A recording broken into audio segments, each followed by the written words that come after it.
Welcome to Rank Classes online lectures.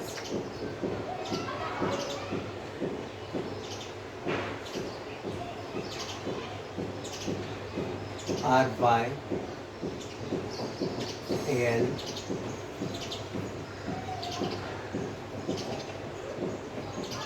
Rank Classes.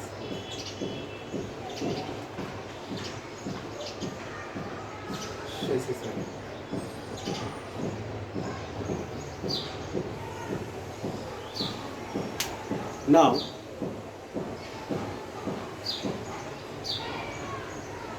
सभी बच्चे 10th पास होके 11th में आगे होंगे. Congratulation for that. आज आप लोग ने जो कॉमर्स सेक्टर चॉइस किया है, it's a good choice for you. सभी बच्चों के लिए commerce is a very accounting chapters जो हम लोग कॉमर्स में आने के बाद कुछ बच्चों को लगता है कि क्या चैप्टर्स कौन से होंगे, कैसे होंगे, हार्ड है या डिफ़िकल्ट है ना. तो मैं ये कहना चाहता हूँ कि commerce is a very easiest subject to choice. बहुत ही इजी होता है साइंस से भी मेरे हिसाब से, because in commerce so many subjects are changes as you going on. जैसे इस तरह से हम लोग आगे बढ़ते जाएंगे वैसे वैसे कॉमर्स बहुत ही इजी होते जाता है. सब्जेक्ट अलग अलग आते हैं तो हमें डिफ़िकल्ट लगता है, but it is very so easy. हम FYJC that means first year junior college जो कॉमर्स है, कॉमर्स ओके, FYJC में आने के बाद 11th स्टैंडर्ड में आने के बाद कुछ नए सब्जेक्ट आपको मिलते हैं, है ना. तो हम लोग लास्ट जैसे history, English, maths, geography, science, ये सारी चीज़ें पढ़े थे. तो उसी तरह से यहाँ पे 11th में आने के बाद कॉमर्स साइड में हम लोग accounts, economics, OC, SP, maths, English, ये आपने तो किया ही है पहले से. तो नए सब्जेक्ट्स में जैसे कि अकाउंट हो गया, इकोनॉमिक्स हो गया. कॉमर्स में सबसे मेन इम्पॉर्टेंट होता है हमारा अकाउंट्स, है ना. Account is so very easiest chapter. सबको लगता है कि अकाउंट एक नया डिफ़िकल्ट चैप्टर होगा, कुछ समझ में आएगा या नहीं आएगा, है कि नहीं. तो मैं आपको कहना चाहता हूँ कि अकाउंट बहुत ही इजी चैप्टर है. कुछ भी डरने की ज़्यादा ज़रूरत नहीं है.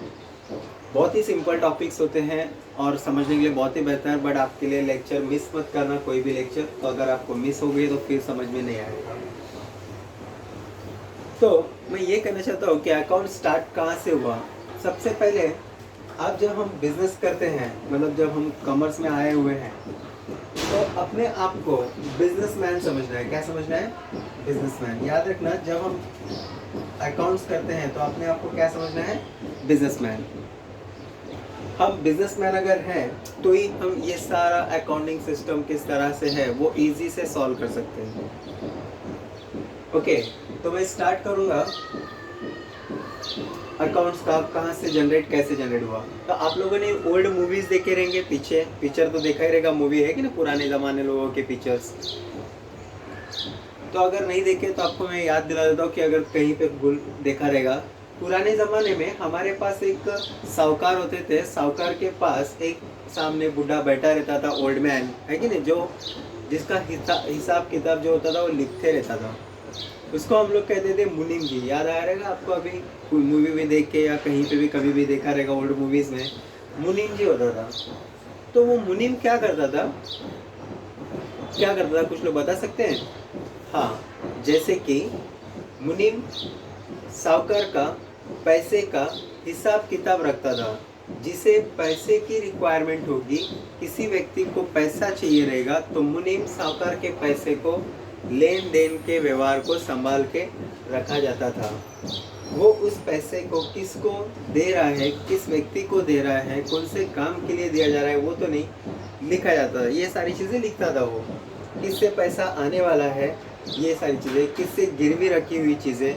या आपने देखा रहेगा बहुत सारे पुराने ज़माने में ज़मीन गिरवी रख के पैसा लिया करते थे, कुछ सामान गिरवी रख के पैसा लिया करते थे, कुछ बेच के पैसा दिया करते थे साहूकार लोग.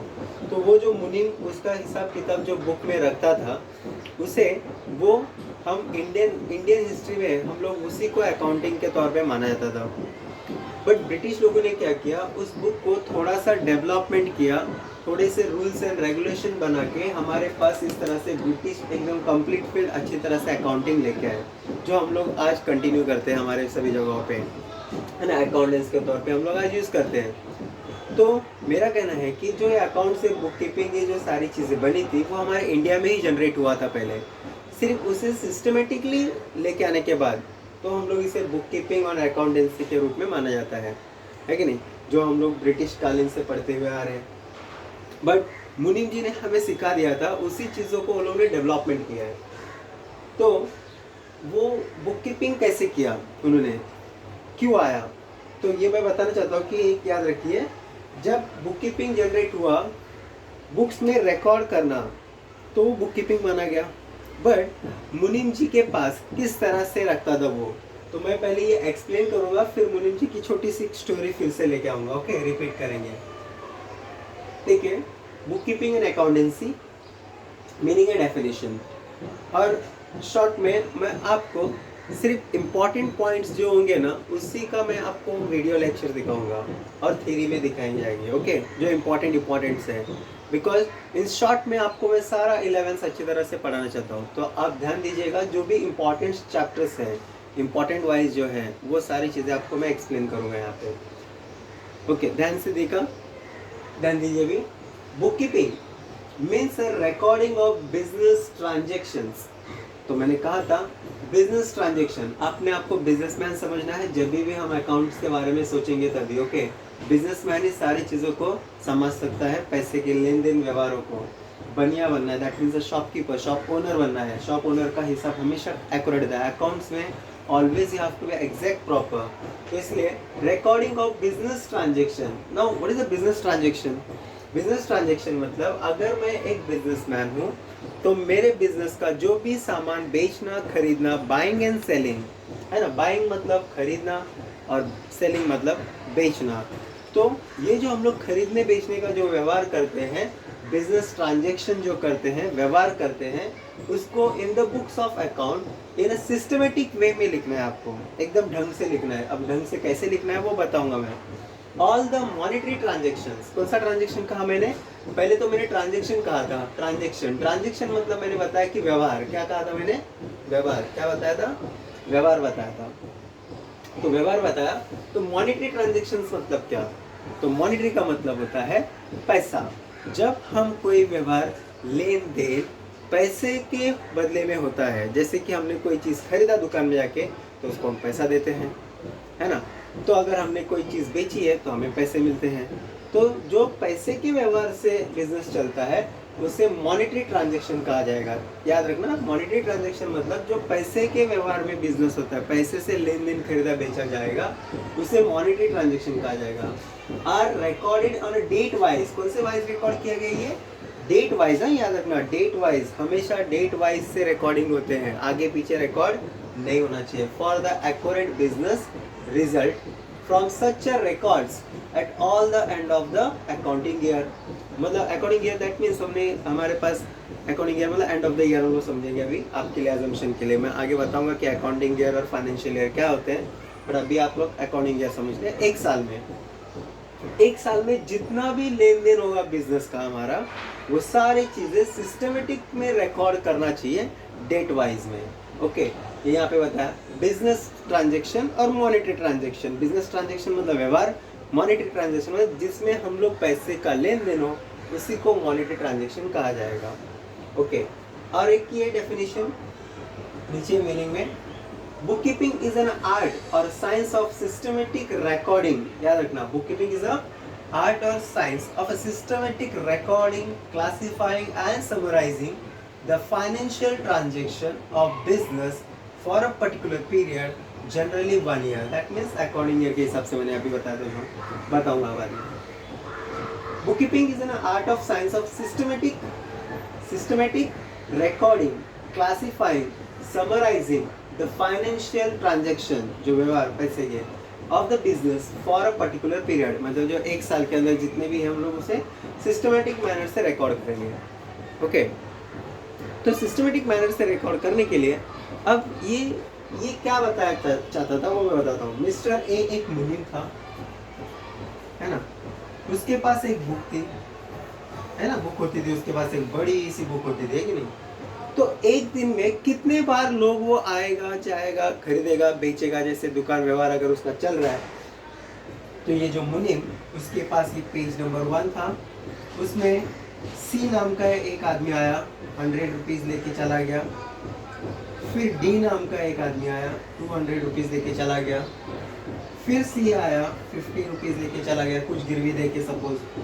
फिर बी नाम का एक आदमी आया, उसने 100 रुपीज़ लिया। फिर सी आया, उसने 20 रुपया लिया। फिर डी आया, उसने 400 रुपीज़ लिया। ये पेज नंबर 2 हो गया। फिर पेज नंबर 2 आएंगे, सॉरी 1 हो गया, 2 आ गया। फिर से सी आया 100 रुपीज़। फिर से डी आया 50 रुपीज़। फिर से बी आया 10 रुपया। फिर से सी आया 5 रुपया। ऐसे करते करते कितने सारे मंथ में होंगे पेज उसके, सपोज कीजिए आप। तो याद रखिए, ऐसे करते करते उसके 31 पेजेस हो ही जाएंगे, क्योंकि 31 डेज है। तो मंथ का हिसाब से हम लोग जा रहे हैं। तो अगर मैं 31 डेज इस तरह से करूँगा, मुनीम जी 31 डेज, अगर हर पेज में उसके पास जो पैसे लेन देन वाले व्यक्ति लोग हैं, C D C B C D C D B C ऐसे, तो मुनीम जी पहले इस तरह से रिकॉर्डिंग करता था, है ना। तो ये रिकॉर्डिंग होता था उसे। फिर मंथ ऑफ द एंड जब आते थे, मिस्टर सी बोलता था कि भाई मेरा पैसा कितना हुआ, जो लेना देना बाकी है मुझे बताएंगे मुनीम जी। तो उस वक्त उसके पास टाइम कंजम्पशन बहुत होता था, और अमाउंट्स के जो फिगर होते थे वो गलत ज़्यादा बता देता था। कैलकुलेशन प्रॉपर न होने के वजह से वो ज़्यादातर अमाउंट गलत बताता था, और साहूकार क्या करते थे, लोगों के पास से ज़्यादा पैसा लूटा करते थे। तो मुनीम जी की कैलकुलेशन क्या होती थी, क्यों ऐसे होता था, बिकॉज उसने क्या किया था, सभी एक ही पेजेस में वो सी वाला 1 2 3 बार आया है, वहाँ पे 2 बार आया है। तो ऐसे 31 पेजेस तक चेक करते रहना पड़ता था। तो ऐसे 31 पेजेस तक चेक करके तब उसको पूरा अमाउंट कैलकुलेशन में मिलता था। तब जाके वो सामने वाले जो अनपढ़ बैठे रहते थे उनको बताया जाता था। तो उनको तो वो समझ में ही नहीं आता था कहाँ से कौन से पैसे, कितना पैसा, क्या है, ये सारी चीज़ें। तो वो एक जंबल हो जाता था, उससे कन्फ्यूज़न क्रिएट होता था, जो मुनीम जी फॉलो करते थे। तो इसी चीज़ को उन्होंने डेवलपमेंट किया। तो वो डेवलपमेंट किस तरह से किया, तो वो डेवलपमेंट हम लोग बुक कीपिंग में आ गए। तो बुक कीपिंग में आने के बाद वो डेवलपमेंट ये बताया कि we are keeping the systematic order. तो देखो यहाँ पे बताया गया कि डेट वाइज तो रिकॉर्ड करेंगे, सिस्टमेटिक वे। सिस्टमेटिक वे मतलब किस तरह से, यहाँ पे लिखा है book keeping the art and science of systematic recording. Classify किया हम लोग ने, रिकॉर्डिंग सिस्टमेटिक होगा, क्लासीफाई करेंगे, समराइज शॉर्ट करेंगे, फाइनेंशियल ट्रांजेक्शन। तो क्या किया मैंने, तो मैंने एक मिस्टर सी का ही बुक बना दिया पूरा, फिर मिस्टर डी का ही बुक बना दिया, फिर मिस्टर बी का ही बुक बना दिया, हो गया। तो जब भी मिस्टर सी हमारे से कोई सामान लेके जाएगा तो मैं मिस्टर सी के बुक में ही लिखूंगा। क्या मैं मिस्टर डी के बुक में लिखूं क्या, नहीं, गलत। क्योंकि जो व्यक्ति मेरे से लेके जा रहा है जिस तारीख को, तारीख मेंशन होगी, डेट वाइज सब मेंशन होगा, क्योंकि मैंने स्पेशलाइज उसका बुक ही बना दिया ना, सी का बुक बना दिया। तो सी के बुक में सी का रिकॉर्ड, डी वाला आया तो डी का बुक निकालेंगे, डी में रिकॉर्ड करेंगे, बी वाला आया तो बी का रिकॉर्ड करेंगे, हो गया। तो इस तरह से मैंने सी डी बी का बुक बना दिया। तो that is a recording. Classifying किया मैंने कौन कौन से व्यक्ति है, समराइज किया उसको अलग अलग शॉर्टकट, और उनके बुक में उनका रिकॉर्ड कर दिया। तो ये हो गया book keeping in a systematic manner way. तो जब वो मंथ ऑफ द एंड अगर हमारे पास आता है और मिस्टर डी ने मेरा हिसाब मांगा, मतलब मिस्टर डी हमसे मुनीम जी से हिसाब मांग रहा है बुक कीपिंग अकाउंटेंट से, तो मिस्टर डी का बुक निकालेगा और मिस्टर डी के बुक में जितना भी उसका लेन देन ट्रांजेक्शन्स होंगे वो वहाँ पे डिस्क्लोज करके उसे बता देगा। उसे टाइम कंजम्पशन होगा क्या, उसका टाइम कंज्यूम ज़्यादा होगा क्या, नहीं होगा। यहाँ पे उसको कन्फ्यूज़न, हर पेज में मिस्टर डी कहाँ पे चेक करो, मिस्टर डी सेकेंड पेज में चेक करो, ऐसे 31 डेज तक जाना पड़ेगा उसे। 31 डेज पूरा जितने ट्रांजेक्शन किए या ना किया हो तो भी उसे 31 पेजेस तक चेक करना पड़ेगा। तो ये मिस्टर ए का कंफ्यूजन पार्ट होता था जो मुनीम कर देते हैं। तो उसी को उन्होंने डेवलपमेंट करके एक book keeping and accountancy system market में लॉन्च किया, जो ब्रिटिश हम लोग यहाँ पे पढ़ते आ रहे हैं। तो आज के टाइम पे यही सारे सिस्टम चल रहे। तो हम CDB ये बुक कीपिंग रिकॉर्डिंग कर दिया हम लोगों ने। क्लासीफाई। समझा ये क्लासीफाई क्यों किया? जब मुझे सी वाले व्यक्ति का चाहिए तो I will go for the C book, तो मिस्टर सी का बुक निकालेंगे, उसने कितना लिया दिया ये सारी चीज़ें ये सब वहाँ पे रहेगी, तो फटाक से हम लोग उसे बता सकते हैं। तो ये वेरी इजीएस्ट हो गया मेथड, इसलिए इसे book keeping and systematic manner wise से इस तरह से एक्सप्लेनिंग कर दिया गया है। ओके, ये मैंने बता दिया आपको व्हाट इज दैट, समझे? तो ये हो गया आपका बुक कीपिंग, यहाँ तक बता दिया। Definition RN. कार्टर का लेना है। देखो यहाँ पे भी वही सेम बताया है। Book keeping is a science and art of the correctly recording, what I said, correctly, correct बताना है, इन द बुक्स ऑफ अकाउंट्स। तो मैंने ये हर एक का एक अकाउंट बना दिया, मिस्टर सी का अकाउंट, मिस्टर डी का अकाउंट, मिस्टर बी का अकाउंट, ऐसे account. Recording in the books of account all those business transactions that result in a transfer of money or money's worth, पैसे के लेन then से जो जुड़ा होगा वो यहाँ पे हम इनके बुक में एक स्पेसिफाइड बुक में रिकॉर्ड किया जाएगा। तो इसी को बुक कीपिंग कहा जाता है। समझा बुक कीपिंग कितना इजी एंड सिंपल है? तो ये बुक कीपिंग कहाँ से? हमारे मुनीम जी से पुराने ज़माने से चालू आ रही थी। जो मुनीम जी कन्फ्यूज़न करके लोगों को पैसा लूटा करता था, क्योंकि उनके पास ऐसा प्रॉपर मैनर में नहीं रखा जाता था जो अकाउंटेंसी, उसी चीज़ों को उन्होंने बुक्स में इस तरह से डेवलपमेंट किया है ना। ये जो डेवलपमेंट दिख रहा है हम स्टडी किए, जैसे कि book keeping means recording of business transaction in the books of account in a systematic way. देखो systematic way, all the monetary transaction, तो मैंने कह दिया था जिसका पैसे का लेन देन होगा उसको मॉनेटरी ट्रांजेक्शन कहते हैं। रिकॉर्डेड डेट वाइज, क्या कर दिया उसमें, डेट वाइज रिकॉर्ड करना है। यहाँ पे कैसे होता था, हर पेज पे कंटिन्यू करते रहते थे, तो यहाँ पे ऐसा नहीं, जैसे डेट आएगा डेट चल नेक्स्ट पेज, इस तरह से, बट उसी के बुक में होता था। एक्यूरेट बिजनेस रिजल्ट मिलता था from such record of the end of the year. Book keeping is an art of science, a systematic recording, classifying, summarising the financial transaction of business for a particular period, generally 1 year. हो गया। Definition दिया मैंने Carter's का। Book keeping is a art, book keeping is a science and art of the correctly recording. तो इसमें correctly और recordings में जो किया गया, correctly in figure of amount में प्रॉपर होना चाहिए। Upon all the business transaction at result transfer, मतलब जो भी पैसा एट द एंड में आएगा उसका करेक्ट रिजल्ट आना चाहिए। तो करेक्ट रिजल्ट किस तरह से, जो प्रॉफिट एंड लॉस, हम लोग बिजनेस में देखेंगे तो हम लोग ज़्यादातर प्रॉफिट एंड लॉस के बारे में सोचेंगे, तो प्रॉफिट एंड लॉस के बारे में ही हम लोग देखा जाता है। तो ये हो गया बुक कीपिंग, जो स्पेशलाइज अकाउंट्स बना दिए हमने। तो हमें सी का चाहिए तो सी का निकालेंगे बुक, सी का हिसाब किताब एंड ऑफ द मंथ देखेंगे, डी का चाहिए तो डी का। तो ये हो गया हमारा बुक कीपिंग का डेफिनेशन एंड मीनिंग। और मैं ज़्यादातर आपको इम्पॉर्टेंट पॉइंट्स पे ही एक्सप्लेनेशन दूंगा, और जो ज़्यादातर इम्पॉर्टेंट नहीं है उसको आपको मैं ओरली उसे बता दूंगा पॉइंट्स को। तो थोड़ा सा आप ध्यान से सुनिए कि उसके यूजेस कहाँ पे होते हैं, कौन यूज़ करता है। ओके, यूजेस के बारे में तो मैं बता दूंगा कि ये सारी सभी जगहों पे यूज़र है, जैसे कि ओनर हो गया, गवर्नमेंट हो गए, पब्लिक डिपार्टमेंट्स हो गए, है ना।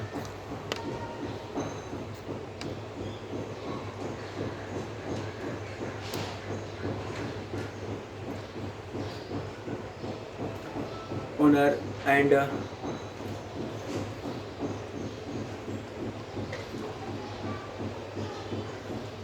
जैसे कि बुक कीपिंग्स का यूजेस कहाँ कहाँ पे है, तो आपको ज़्यादातर मैं शॉर्ट में अच्छे इम्पोर्टेंट्स ही इम्पोर्टेंट नोट से हम लोग करेक्ट करेंगे। इसके यूटिलिटीज़ कहाँ पे यूजेस है देखिए। एक तो ओनर यूज़ करता है, जो बिजनेसमैन होते हैं, मैनेजमेंट कंपनियों में यूज़ किया जाता है, इन्वेस्टर जो अपना पैसा इन्वेस्ट करता है वो, कस्टमर हो गया, गवर्नमेंट, लेंडर एंड डेवलपमेंट्स, ये हो गए उसके यूज़र्स जो अकाउंट्स को यूज़ करते हैं, अपने फील्ड में लेके आते हैं। क्लियर हो गया? तो आई थिंक यहाँ तक आपके लिए बहुत ही इम्पोर्टेंट है। ये वीडियो आपको लाइक लगेगा, अच्छा लगा, समझा तो शेयर करिए। अगर आपको कुछ डाउट्स हैं तो कमेंट में मुझे बता दीजिएगा कि ये डाउट था या क्लेरिफिकेशन चाहिए, तो कमेंट्स में आप बता सकते हैं। Thank you. और इसके नेक्स्ट लेक्चर के लिए आप रेडी रहिए, और आपको अच्छा लग रहा है तो नेक्स्ट लेक्चर कंटिन्यू करते हैं इस। Okay, we are going to continue for the next lecture.